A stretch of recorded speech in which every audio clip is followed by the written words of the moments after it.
Bueno, buenas tardes. Bienvenidos a esta nueva edición de Coloqueo, una serie de conferencias en línea que se coordinan desde el Instituto de Cultura Puertorriqueña y tienen como propósito el educar sobre temas culturales. Yo soy Pablo Luis Crespo Vargas y seré su moderador por la tarde de hoy. Para beneficio de nuestros seguidores, la conferencia está siendo grabada para luego ser colocada en el canal de YouTube del Instituto de Cultura Puertorriqueña. A la vez, se está transmitiendo en el Facebook Live de nuestra institución. Los participantes no tienen acceso al micrófono, pero se exhorta a utilizar el chat o la sección de preguntas para colocar sus interrogantes. Una vez culmine la intervención de nuestro conferenciante invitado, procederemos a atender las preguntas que se hagan en el chat. Hoy tenemos la oportunidad de hablar sobre las políticas culturales en época de Luis Muñoz Marín, surgimiento del ICP, con el doctor Martín Cruz Santos, quien tiene un doctorado en Historia de América de la Universidad Interamericana de Puerto Rico, Recinto Metro. Entre sus temas de investigación destacan la legislación y las políticas culturales, la gestión cultural, el pensamiento ético y cultural de intelectuales públicos de Puerto Rico y la religiosidad popular en el Caribe contemporáneo. Es autor del libro titulado Afirmando la Nación, Políticas Culturales en Puerto Rico, 1949-1968, Ediciones Huracán del 2014. Es coautor de 2 libros. Primero, la obra Don Jaime Benítez entre la universidad y la política del 2008, que incluye su ensayo investigativo con el título Jaime Benítez y el caso del profesor José María Lima en la vorágine universitaria del año 1963, la defensa de las libertades de pensamiento, expresión y cátedra. Y de la obra Puerto Rico y el Caribe, momentos históricos, con el ensayo La ciudad de San Juan Bautista de Puerto Rico en la historiografía puertorriqueña. También es columnista y miembro de la junta editora de la revista Cruce.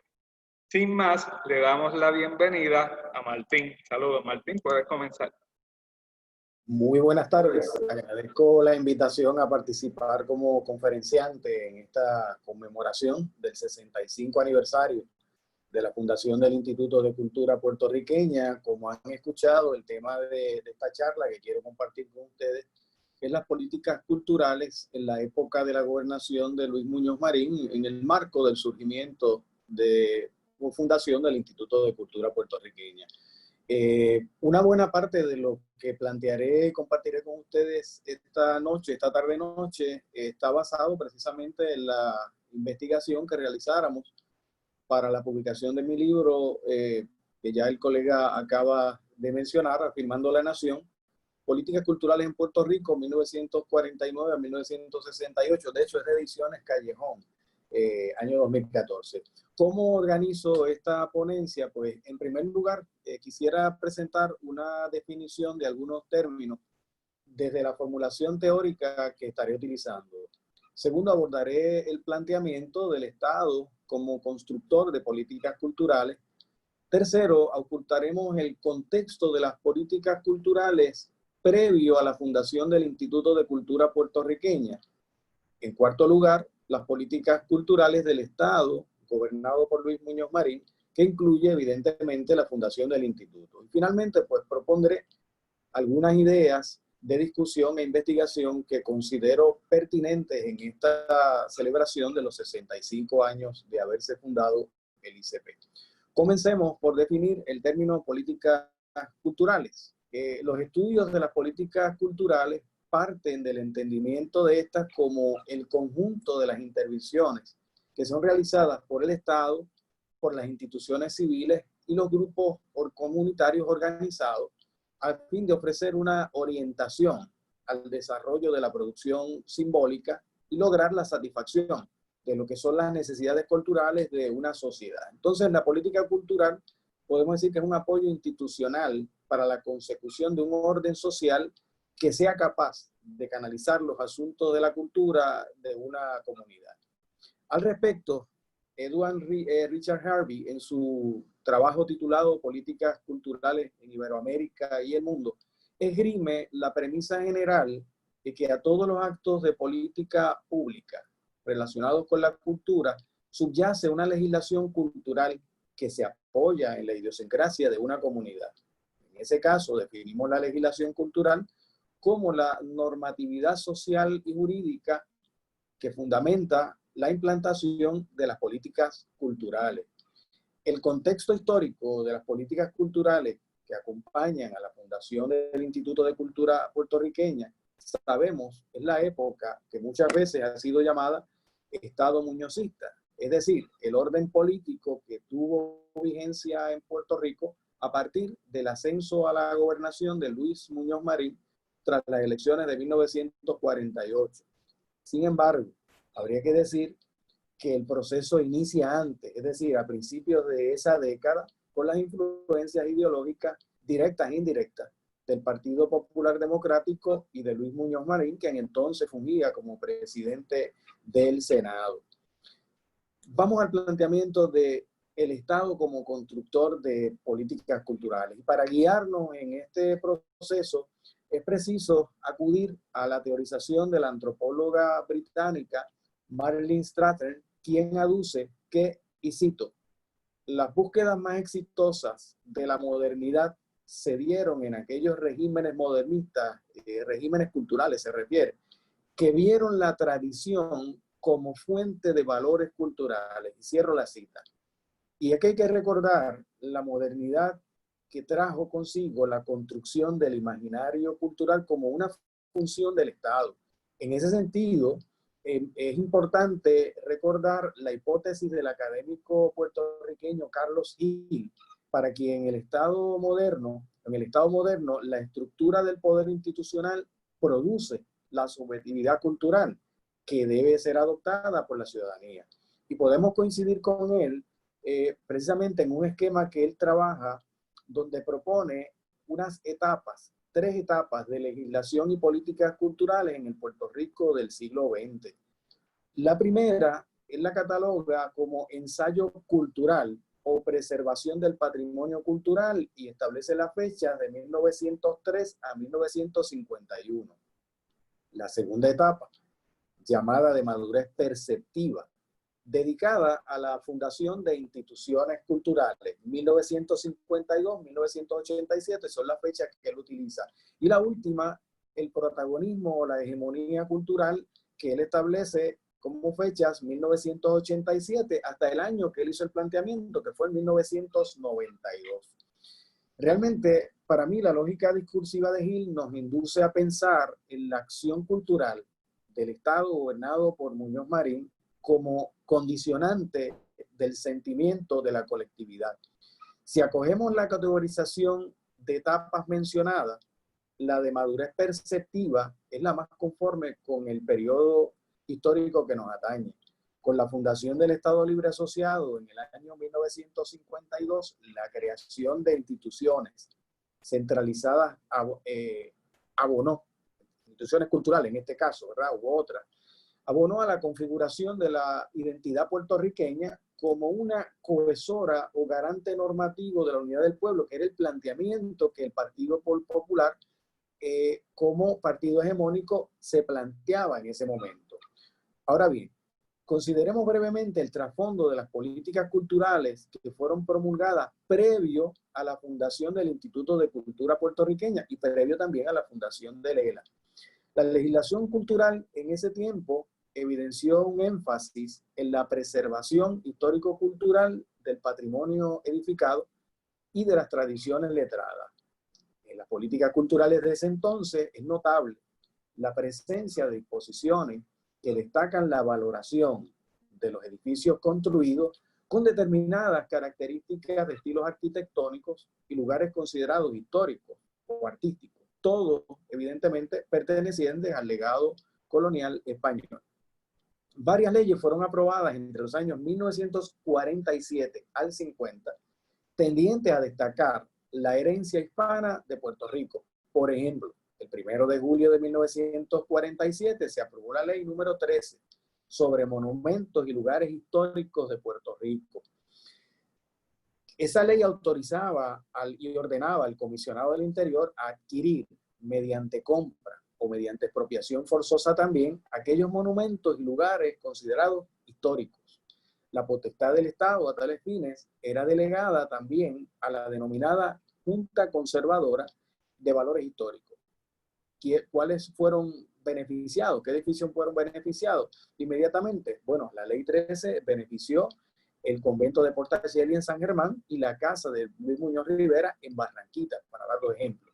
Hubo asimismo en esa ruta de influencia muñozista antes de la fundación de Lela un empuje cultural de corte literario, digamos, basado en la cultura letrada.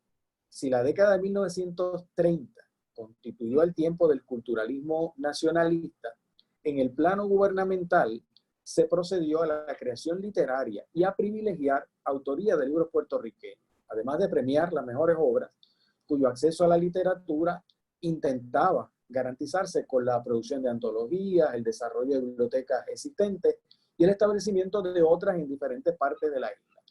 Con el establecimiento del Instituto de Literatura puertorriqueña, eso ocurrió en el año 1938, los literatos, académicos y otros representantes del sector intelectual fueron acogidos en un organismo auspiciado por el Estado e integrado inicialmente por una junta de 11 miembros pertenecientes al círculo de la esfera política, institucional, educativa y la cultural.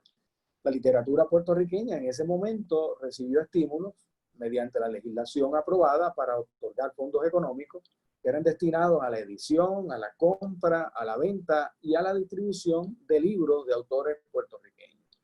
Al comenzar la década de 1950, la agenda literaria abarcaba el campo educativo escolar, con la asignación de las antologías de obras de autores del país, según era decretado por la Asamblea Legislativa con la firma del gobernador y con el apoyo de la autoridad del entonces comisionado de instrucción, a quien el deber ministerial obligaba a publicarla.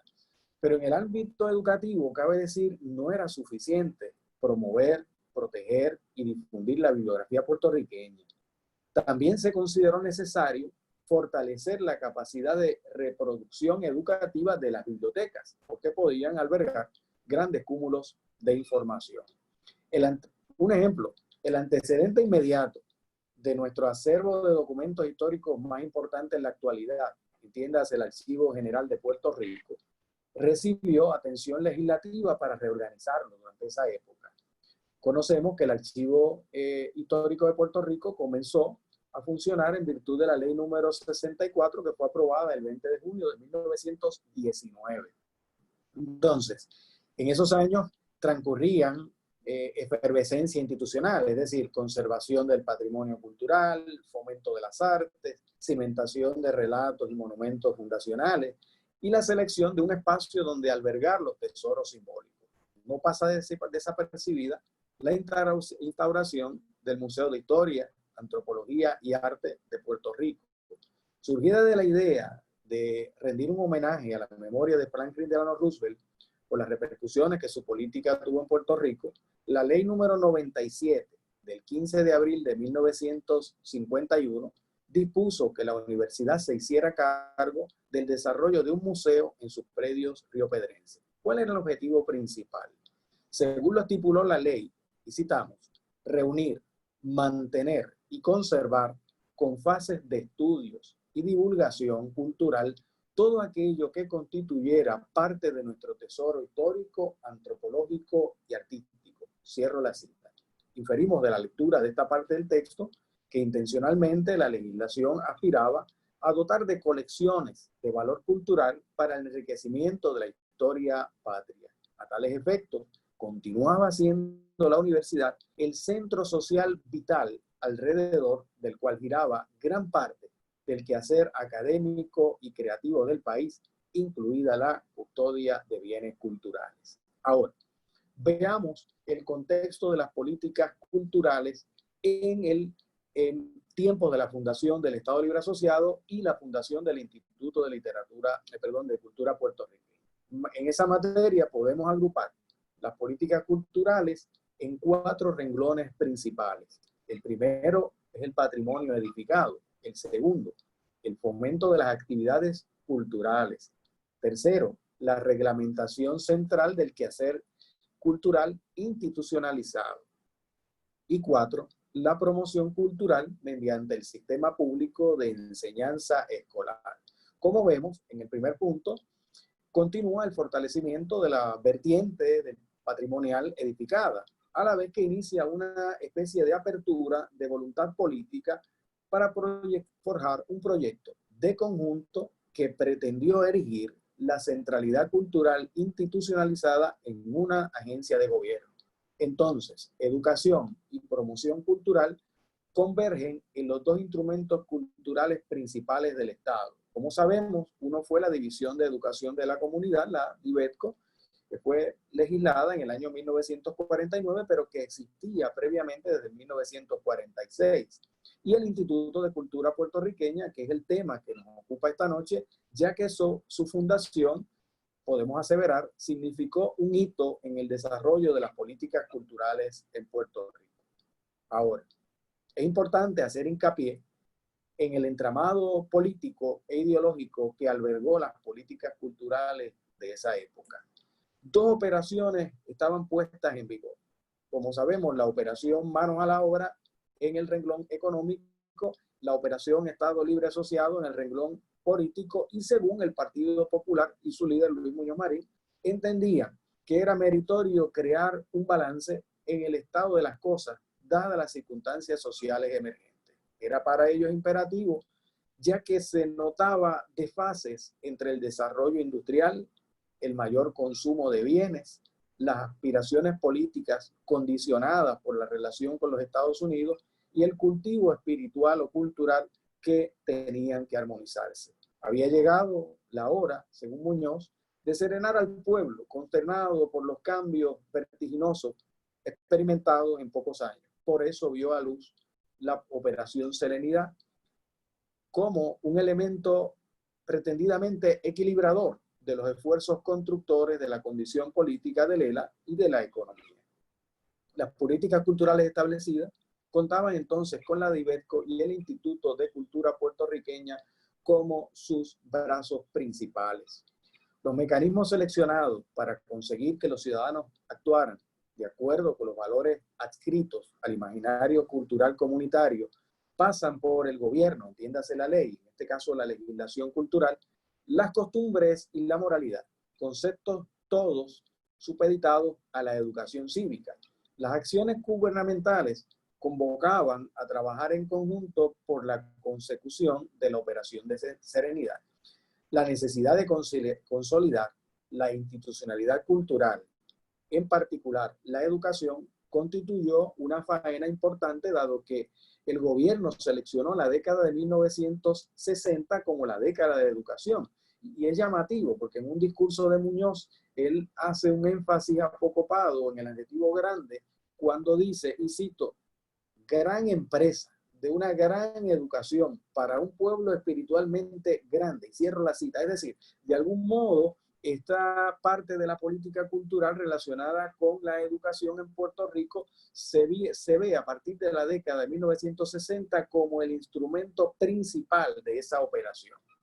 El Instituto de Cultura Puertorriqueña fue el mayor protagonista de la gestión cultural del Estado, pero cabría mencionar, y es tema para otra conferencia, el rol protagónico de la Administración de Fomento Económico, tema que investigó exitosamente el doctor Julio E. Quirós Alcalá en su tesis doctoral titulada Cultura de Progreso, el imaginario cultural a través de la Administración de Fomento Económico, años 1955 al 1960. Simultáneamente, las políticas culturales de la época abarcaban ámbitos diversos, desde instituciones gubernamentales diferentes. En el caso de fomento económico, como bien lo afirma el doctor Quirós Alcalá, y cito, Teodoro Moscoso entendía claramente que los esfuerzos en campañas promocionales para atraer turistas e inversionistas extranjeros a Puerto Rico no eran suficientes para comercializar la isla como imagen de destino ideal o como un fértil y virgen espacio para las inversiones de capitales foráneos. Se necesitaba crear una experiencia atractiva, tanto visual como de atención de calidad, para que estos visitantes se deslumbraran por lo que observaban, que se convertirían en los portavoces de lo que estaba sucediendo en la isla, y cierro la cita.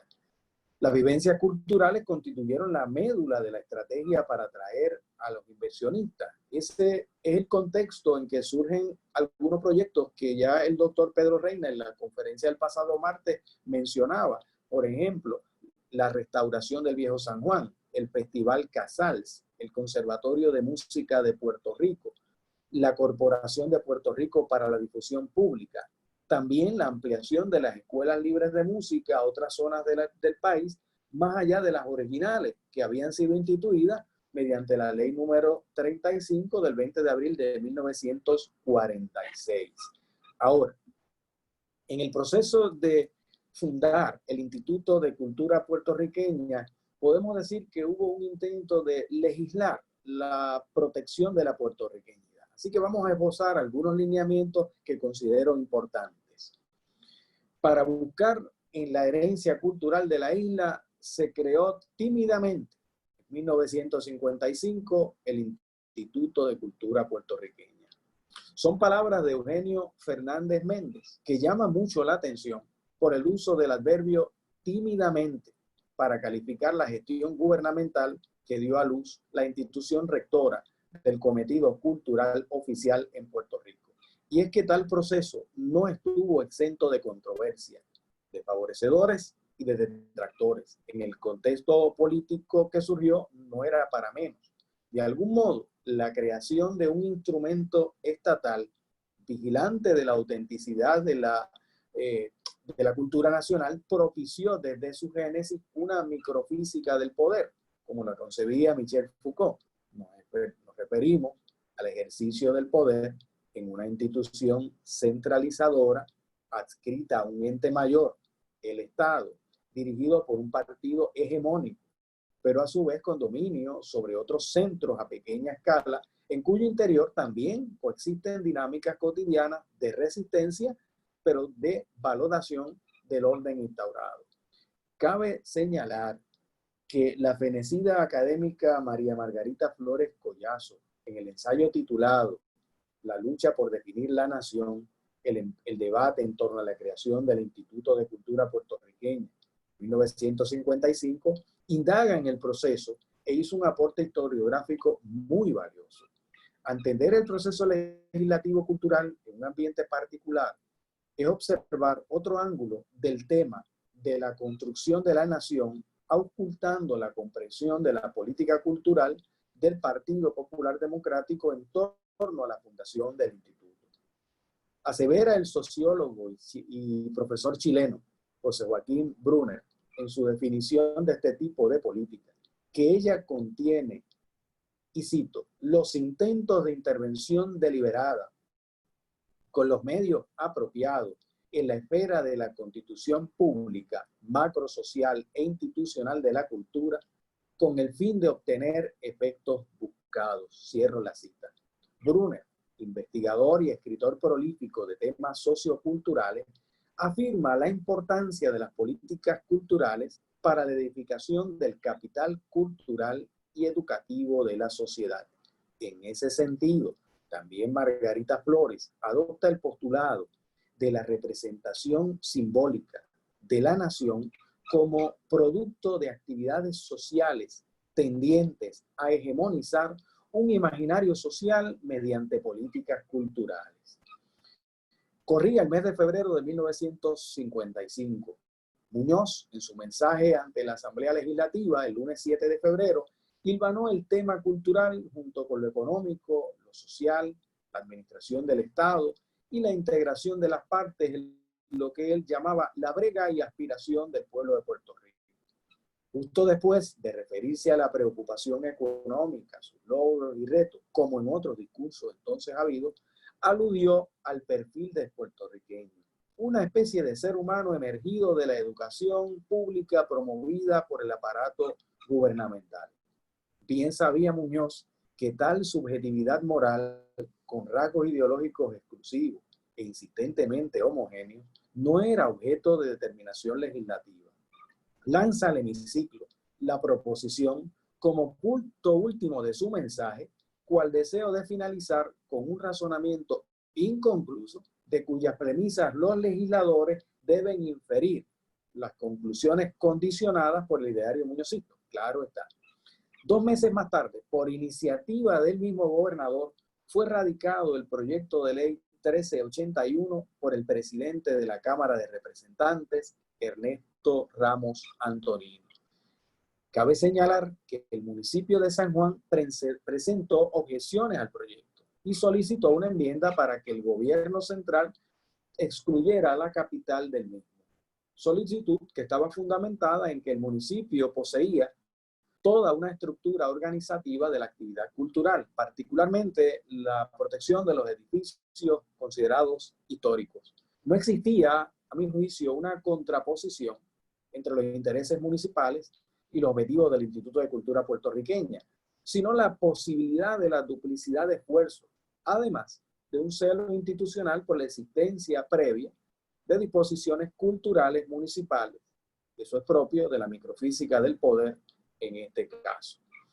Es evidente que la idea propuesta tenía ya precedentes en y fuera del territorio puertorriqueño. La centralización de ámbitos neurálgicos del poder estatal recorría ya su propia historia. El Estado, gobernado por Muñoz, aportaba algunos pasos. El debate legislativo no careció de intensidad en los aspectos administrativos, el lenguaje del proyecto, los desacuerdos conceptuales e ideológicos y especialmente los entendidos diversos sobre la cultura y su relación con el Estado. El modo de conceptuar la cultura y erigir la normatividad rectora de la misma reducía el ámbito heterogéneo a la ratificación de un sistema de valores congruente con el proyecto histórico empujado por el liderato partidista del gobierno. Desde luego, en el hemiciclo legislativo no faltaron las resistencias. Las representaciones del Partido Independentista Puertorriqueño y del Partido Estadista Republicano, respectivamente, sospecharon los intereses ideológicos de la legislación presentada por el PPD y procedieron a orquestar su oposición. Sabían que el proyecto tendría un alcance de intervención política en los asuntos de la producción simbólica del imaginario colectivo, que sería dictado por el Estado. Había cuotas de poder en juego y la hegemonía pesaba del lado del partido de gobierno. La batalla ideológica era ineludible, así que los legisladores cavaron sus propias trincheras. Habitaba en el discurso opositor la preocupación por el control estatal de la creatividad individual. El conflicto radicaba en la pretendida oficialidad centralizadora del enriquecimiento y la divulgación de determinada concepción de la cultura. Ahora bien, consideremos el contexto histórico más amplio en que tales expresiones y tales debates se llevaron a cabo. Recordemos que a principios de 1955 se suscitó en Puerto Rico un incremento en la lucha ideológica entre dos visiones discutidas públicamente por sendos sectores del PPD, los occidentalistas y los puertorriqueñistas. De un lado estaba la figura de Jaime Benítez, promotor de la valoración de las raíces culturales de Puerto Rico en Occidente. Por otro lado, el sector puertorriqueñista, o ha sido llamado también nacionalista cultural, con base en la legislatura, cuyo liderato contaba con Ernesto Ramos Antonino. Subyacentemente estaba la presencia en un mismo partido de una vieja guardia integrada por los fundadores, entre los cuales algunos conservaban una visión nacionalista no independentista y otro grupo era defensor del nuevo estatuto político y su relación con los Estados Unidos. Importantes figuras letradas y políticas del PPD, como el doctor Antonio J. Colorado, veían en la actitud nacionalista una sobrevaloración de la nacional en detrimento del occidental. Saltaba un dilema: ¿qué somos culturalmente hablando? La diferenciación del lugar cultural amplio versus lo particular puertorriqueño incidió en el ideal de la identidad institucionalizado por el PPD y permeó la opinión pública de los intelectuales de aquellos años. Pongamos algunos ejemplos. Nielita Vientos Gastón, entonces presidenta del Ateneo puertorriqueño, quien coincidía en parte con los esfuerzos llevados a cabo por el gobierno para fomentar la cultura, entró en la discusión para aportar una opinión, a mi juicio, esclarecedora sobre lo occidental y lo puertorriqueño y lo nacional y nacionalista. Ponderaba que lo puertorriqueñista puede, y cito, volverse regionalista de no distinguir entre lo nacional y lo nacionalista, cierro la cita, y los occidentalistas podrían transmutar en desarraigados. Intelectual independentista, lejana de chauvinismo y de posiciones ideológicas culturales ortodoxas, Vientos Gastón introduce en el debate la posibilidad de un reconocimiento más universal del imaginario puertorriqueño. Por su parte, Eugenio Fernández Méndez, contrario a Antonio J. Colorado y más cercano a las opiniones de Nielita, veía tangencias entre lo puertorriqueño y lo occidental sin que lo uno fuera en menoscabo de lo otro. Finalmente, el proyecto legislativo fue aprobado en la Cámara de Representantes tras un largo proceso el día 17 de mayo de 1955 con 35 votos a favor y 13 en contra. Su organismo homólogo, el Senado, lo aprobó sin enmiendas el miércoles 25 de mayo. El gobernador Luis Muñoz Marín lo convirtió en la Ley 89 del 21 de junio de 1955. Una vez fundado, pasó a ser el difusor principal del discurso cultural del Estado y en ese sentido, pilar ideológico que nació como, y cito lo que señalaba la ley, una entidad oficial, corporativa y autónoma, cuyo propósito será conservar, promover y enriquecer y divulgar los valores culturales puertorriqueños y lograr el más amplio y profundo conocimiento y aprecio de los mismos. Cierro la cita. Ya el doctor Pedro Reina Pérez, en su conferencia del martes pasado, nos habló de los aspectos fundamentales de la historia del Instituto de Cultura puertorriqueña transcurrida durante estos 65 años. No obstante, quisiera resaltar y proponer como tema para coloquiar en ocasiones posteriores el rol comunitario de los centros culturales en ese proceso histórico. Debo decir que el tema ha sido documentado por la doctora Wilma Noemí Vázquez Santana en su tesis doctoral que lleva por título El Instituto de Cultura Puertorriqueña y la Política Cultural Muñozista, el caso de los centros culturales, años 1955 al 1968, y otra tesis también importante, de la autoría de la doctora Irma del Pilar Cruz Montijo, titulada Legado y Memoria, la representación de la cultura y los centros culturales en Puerto Rico, 1965 al año 2015. Nos permitiría esa discusión ver más allá de la centralidad del Instituto de Cultura, esa labor que se llevó a cabo o se sigue llevando a cabo en las comunidades. Para concluir, asevero que el tiempo es propicio para las investigaciones sobre el quehacer cultural del Instituto de Cultura puertorriqueña durante estos 65 años.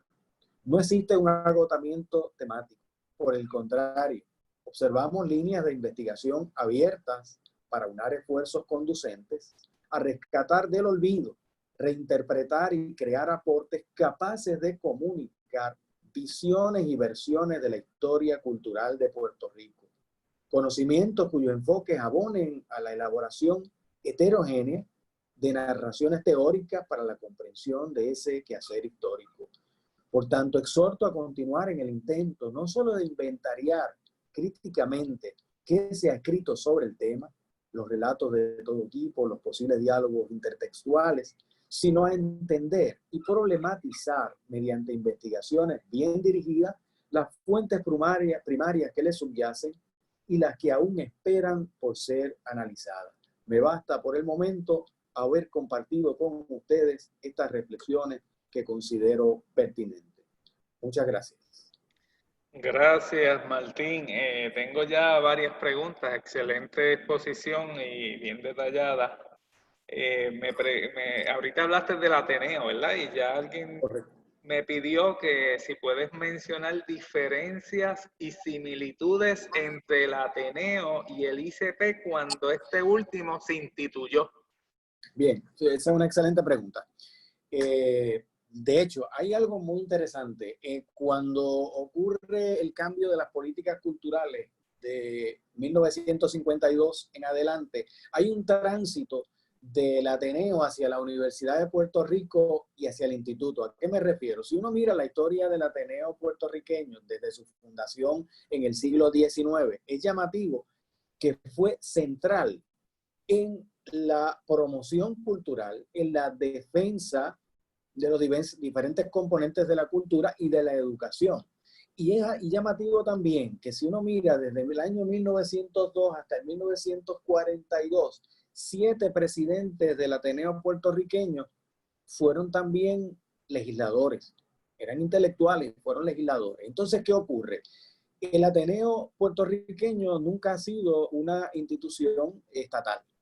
Aquí tenemos que irnos a ampliar un poquito, quizás visualizar lo que Néstor García Canclini muy bien ha planteado sobre los diferentes modelos de manejo de la cultura o de los asuntos culturales más bien que ha habido en América Latina y en otros lugares también. Por ejemplo, García Canclini se plantea el mecenazgo oficial, que en Estados Unidos, en Europa, se utilizó y que tiene sus raíces desde el siglo XIX y antes. En América Latina se da una especie de hibridez, es decir, hay sectores que no son parte del Estado, no son instancias del Estado, pero su apego al trabajo cultural ha sido prácticamente un puesto de dirección. Entonces, es lo que ocurre con el Ateneo. Si hay similitudes, también hay muchas diferencias. ¿Cuáles son las diferencias? La primera, el Instituto de Cultura Puertorriqueña es una agencia, es una instancia del Estado. El Ateneo nunca lo ha sido. El Instituto de Cultura Puertorriqueña echa sus raíces en una mirada bastante amplia de los aspectos culturales que en ocasiones, dependiendo, ¿verdad?, de cuál sea la administración de turno, que la administración gubernamental, me refiero, de turno que entre, pues la visión de lo que es la cultura o el quehacer cultural o la cultura puertorriqueña puede variar. El Ateneo yo creo que ha tenido una defensa, ¿verdad?, de lo que es la puertorriqueñidad, de la identidad de los puertorriqueños, de la nacionalidad, que ha sido bastante consecuente desde su inicio del siglo XIX. Valga recordar que el lugar donde se llevó a cabo una discusión importantísima hasta el día de hoy sobre la cultura de Puerto Rico fue el Ateneo, precisamente en el foro sobre los problemas de la cultura puertorriqueña 1940, donde participó, de hecho, entre otras personas, Luis Muñoz Marín, presentando cuál era su concepto de la cultura. De modo que, obviamente, son dos instancias que, claro, cuando el Instituto de Cultura Puertorriqueña inicia, va a tener, evidentemente, mayor apoyo porque recibe el apoyo no solo económico, sino un apoyo de la estructura del gobierno versus el Ateneo como entidad privada y obviamente no receptora de fondos económicos que de algún modo condicionen su quehacer cultural. Me parece que yo en el libro era un poco trato de ampliar esa discusión en el capítulo 3, si no me equivoco ahora, sobre esa quizás no rivalidad, pero sí obviamente paralelos entre dos instituciones que han sido fundamentales en cuanto a los asuntos culturales del país. Muy bien, gracias. Otro participante me pide que compares el ICP como institución con otros organismos culturales en América Latina o en Europa.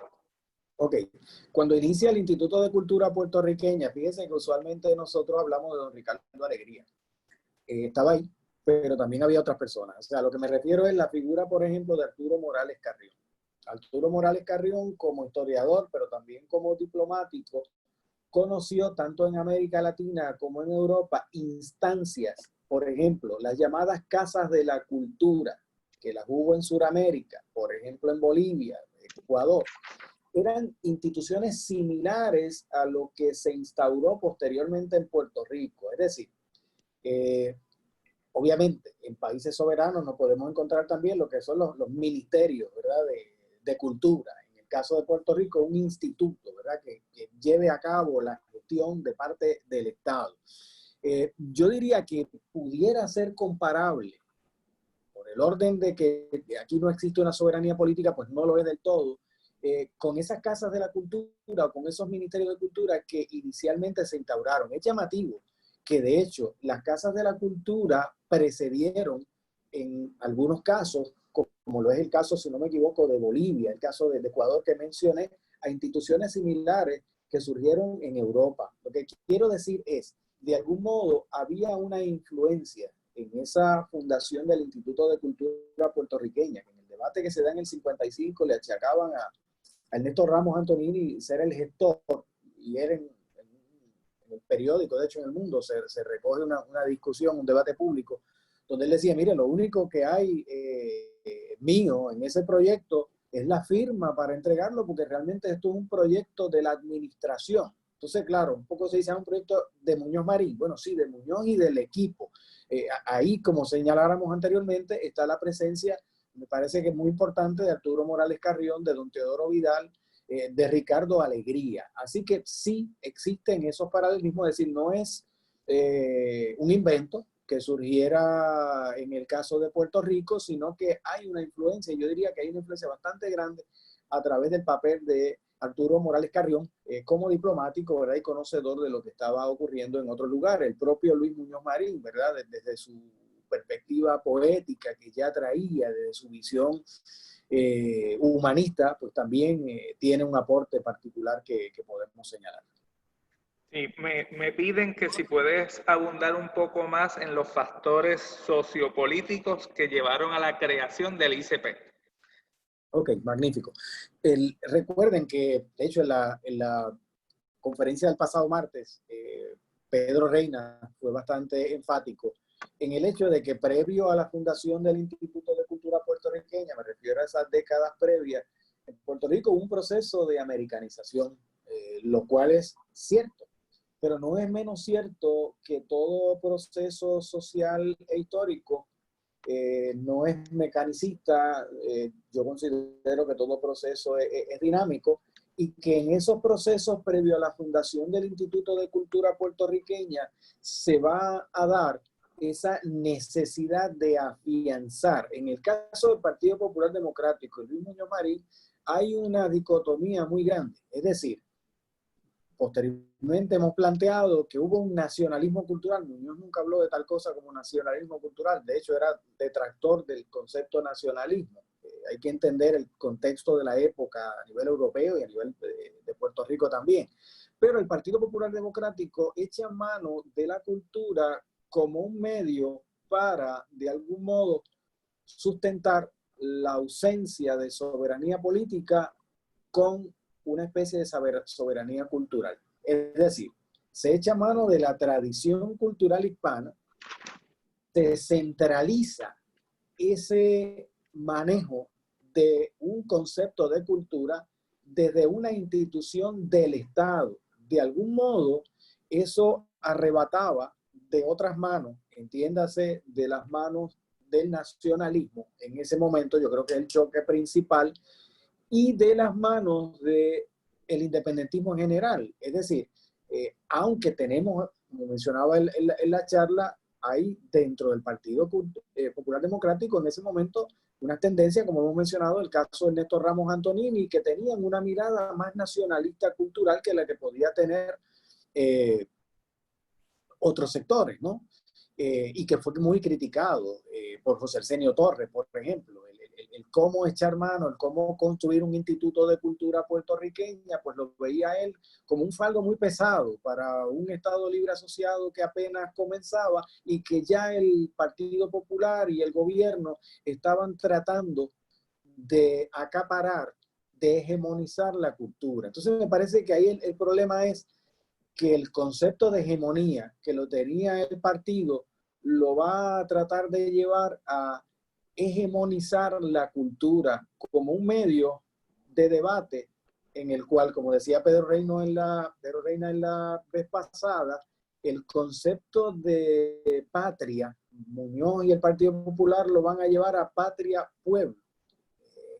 Un asunto incluso de cuáles son las raíces. Fíjense que en el Instituto de Cultura Puertorriqueña, en su logo, pues queda muy claro ese concepto de lo español, lo africano, lo indígena. Es decir, se está manejando una construcción frente a la americanización y frente al cuestionamiento de qué es el Estado Libre Asociado, si realmente es una autonomía. Bueno, pues la cultura va a ser el medio de darle cohesión a ese pueblo detrás de la visión política y de la visión económica.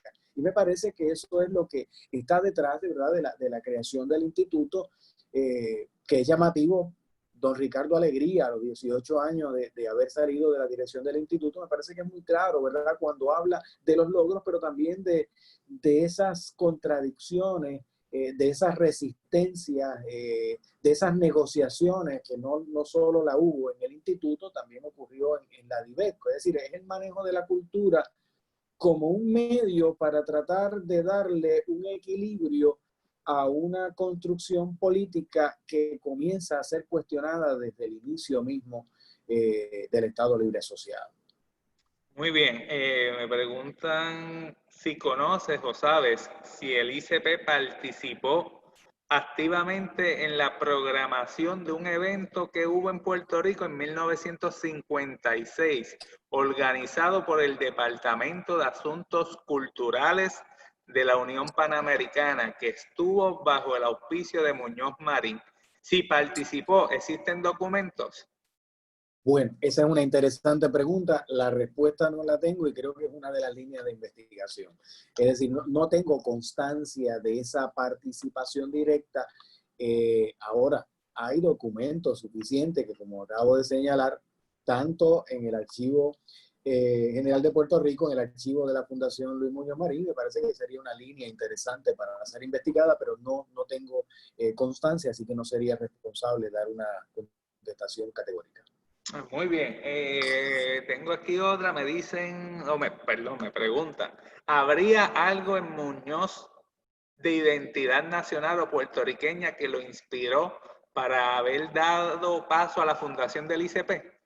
Sí, yo creo que sí, o sea, evidentemente no es un asunto meramente de ventaja o ventajería política, de darle un fundamento a la concepción del Estado Libre Asociado.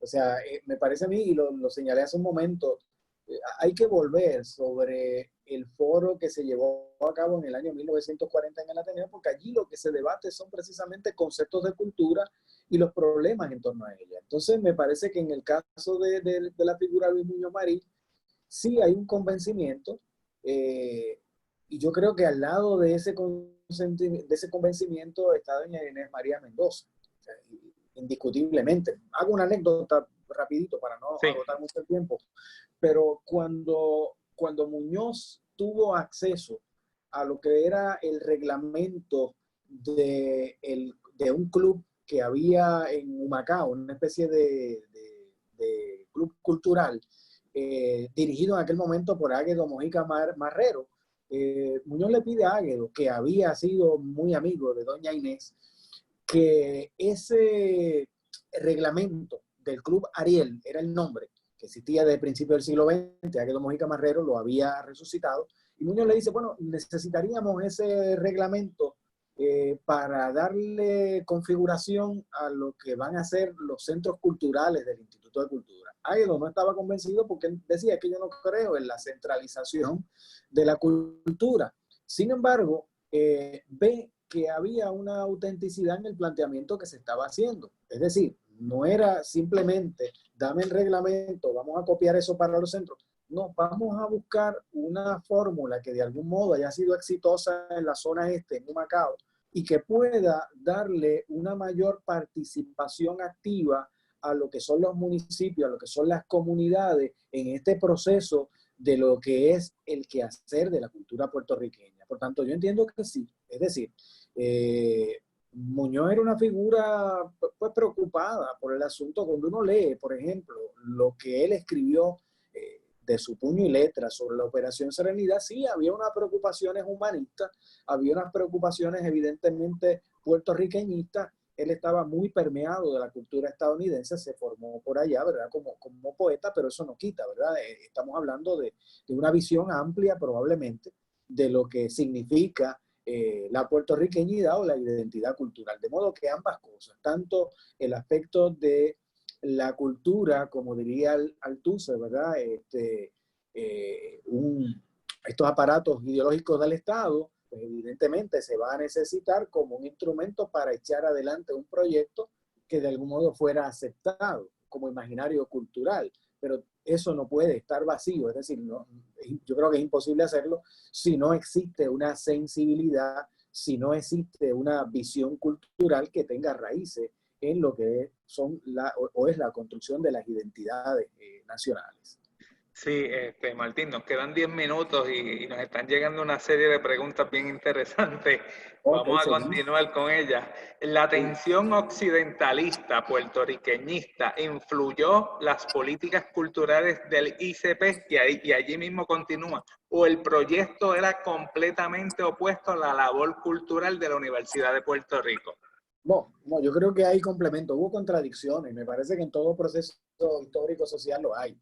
Esa batalla fue candente, o sea, cuando uno ve los archivos, cuando uno busca los periódicos de la época, fue una discusión pública y fue una discusión también al interior del Partido Popular y al interior del gobierno. La figura de Jaime Benítez es una figura fundamental y recordemos, aquí como decía hace un rato, hay un tránsito del Ateneo hacia la universidad, pero entonces resulta que está de por medio el Instituto de Cultura puertorriqueña. Entonces, me parece a mí que comparten responsabilidades y comparten visiones de mundo. Es decir, no creo que el Instituto de Cultura puertorriqueña estuviera exento de esa visión del occidentalismo, evidentemente, poniendo un énfasis mayor en lo que es la cultura. Igualmente, en la Universidad de Puerto Rico nos encontramos con un occidentalista en Jaime Benítez, pero no es que pudiéramos decir que era un detractor absoluto de la visión culturalista que se crea con el Instituto de Cultura. O sea, yo creo que de algún modo se va a dar una complementariedad, querida o no querida, ¿verdad? Consciente o no consciente, en algunos momentos sí, evidentemente articulada, porque son ambos elementos de un mismo aparato estatal que llevaron a construir lo que mi buena amiga Vanessa Doro decía hace unos cuantos años cuando discutíamos sobre esto. Realmente yo creo que ha habido, como en aquel momento me decía ella, 50 años de muñozismo cultural, es decir, hubo unas instituciones que se sembraron ahí y que al sol de hoy todavía existen, ¿verdad? A veces hasta unos refritos. Yo recuerdo lo que llaman por ahí plataforma, a mí no me gusta esa expresión, el programa político de un partido, del Partido Popular específicamente, que decía en el 2012 aquello de que vamos a resucitar la DIVEDCO. A mí me pareció muy llamativo, pero claro, es ese plantearse que se sembró una institucionalidad con unos fines y que de algún modo es detectable cuáles fueron los ejes de esa monumental obra. O sea, la Universidad de Puerto Rico, pues, con todos los golpes que se le ha dado, el Instituto de Cultura puertorriqueña, con todos los golpes que se le ha dado y con todas las críticas que podamos hacerle. Pero no podemos negar que evidentemente salieron, no ilesos necesariamente, de todo ese debate sobre el occidentalismo y el puertorriqueñismo, que de algún modo yo creo que nos permitió de algún modo ampliar nuestra visión más allá de chauvinismo, más allá quizá de nacionalismo un tanto peligrosos. Muy bien, me gustaría que reaccionaras al siguiente comentario. La cultura es el instrumento para construir nacionalismo sin Estado nacional. Eso está interesante. Se utiliza como instrumento. El problema es que no sustituye la soberanía política.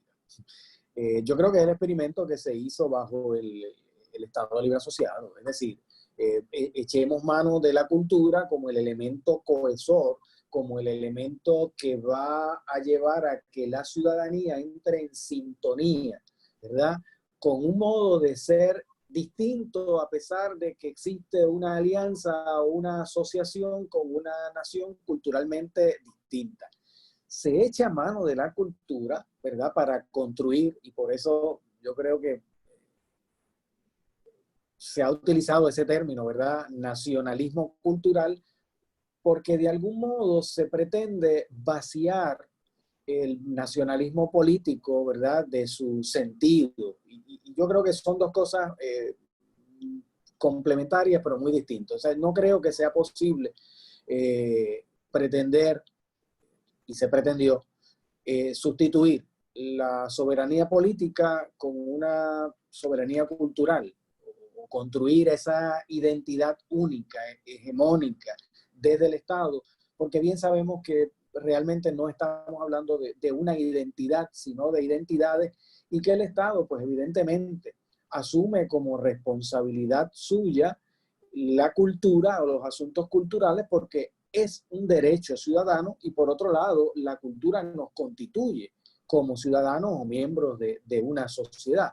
Pero definitivamente se echa mano del asunto cultural para tratar de subsanar deficiencias de carácter político, pero imposible que pueda sustituirse. Muy bien, por aquí tengo otra pregunta. Dice, ¿cómo se ve el fomento de la defensa del patrimonio edificado, tomando en cuenta que por décadas pareció limitarse a San Juan solamente? Eso es muy buen planteamiento, muy El buen viejo San Juan. planteamiento. Sí, muy bien planteamiento.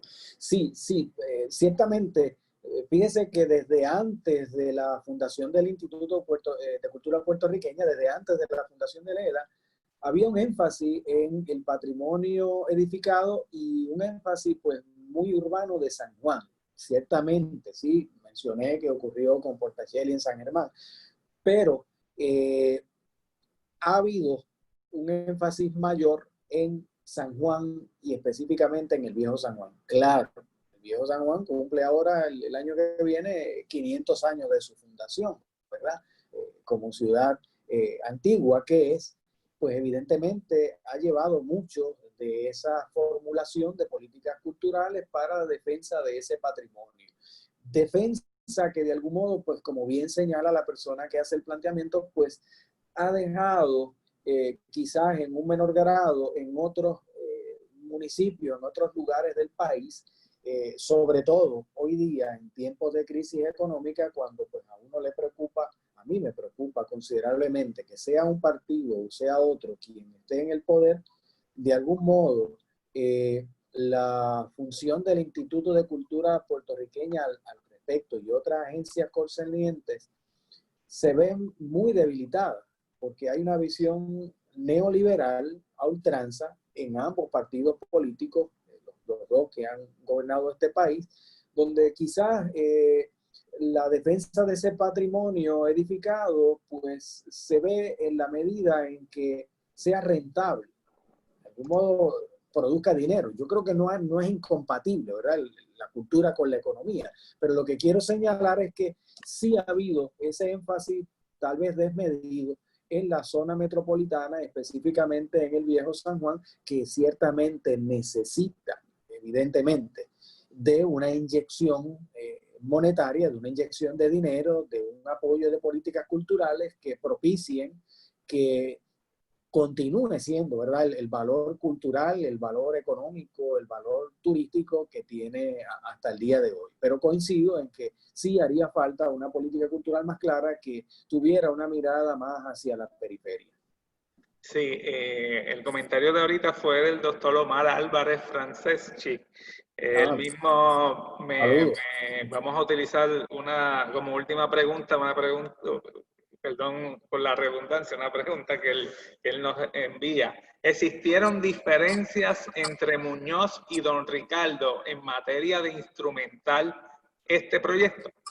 Sí, existieron diferencias, es decir, no podemos ver la figura de don Ricardo Alegría simplemente como un funcionario bajo la égida de Luis Muñoz Marín, como en todas las instancias del gobierno de esa época, el Instituto de Cultura y la DIVETCO, como bien planteara Catherine Marsh, en esas negociaciones que se dieron en la DIVETCO, del mismo modo ocurre en el Instituto de Cultura puertorriqueña. Yo creo que don Ricardo fue bastante diplomático cuando a los 18 años de su dirección del instituto, él hace como una especie de recuento donde la parte de esos conflictos, ¿verdad?, de esos debates, pues no está muy presente, pero evidentemente sí tocó.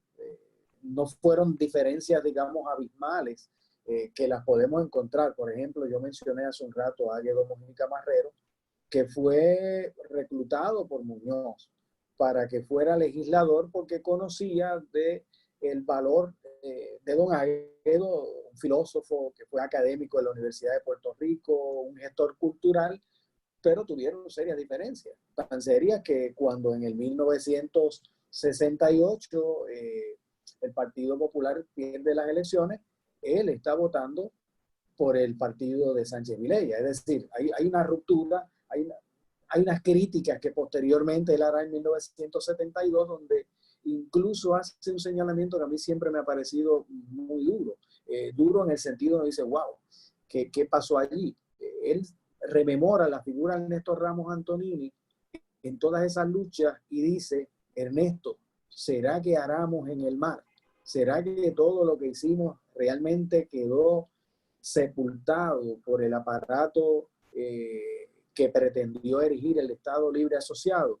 De modo que podemos decir lo mismo de la figura de don Ricardo Alegría. Es decir, para llevar a cabo esa labor ingente, sí hubo las contradicciones, sí hubo los debates, pero de algún modo el instrumento que se utilizó en ese momento permitió recorrer una buena parte del camino, entre otras cosas, valga mencionarlo, para lograr que el viejo San Juan de algún modo fuera preservado, entre otras obras de don Ricardo. Agradecemos al doctor Martín Cruz Santos por compartir con nosotros. También agradecemos a nuestro público que siempre está allí presente para este tipo de actividad, ¿verdad? También queremos aprovechar e invitarles a nuestro próximo coloquio, que será el martes 30 de junio, cuando tendremos el lanzamiento o la presentación oficial de la revista del Instituto de Cultura Puertorriqueña, número 13 de la tercera serie, con María del Mar Caragol Rivera y Doris E. Lugo Ramírez. Les compartiré enlaces de la actividad. También les recuerdo nuestra programación de cultura virtual por Facebook Live, lunes, miércoles y viernes a las 6 p.m., sábado y domingo a las 10 a.m. Y recuerden que este mes estamos celebrando el aniversario número 65 del ICP. Por lo pronto me despido y una vez más agradecido de poder compartir con ustedes en estas tardes repletas de cultura. Hasta el próximo coloquio. Buenas noches, Martín. Buenas noches y gracias. Muchas gracias, Pedro. Gracias.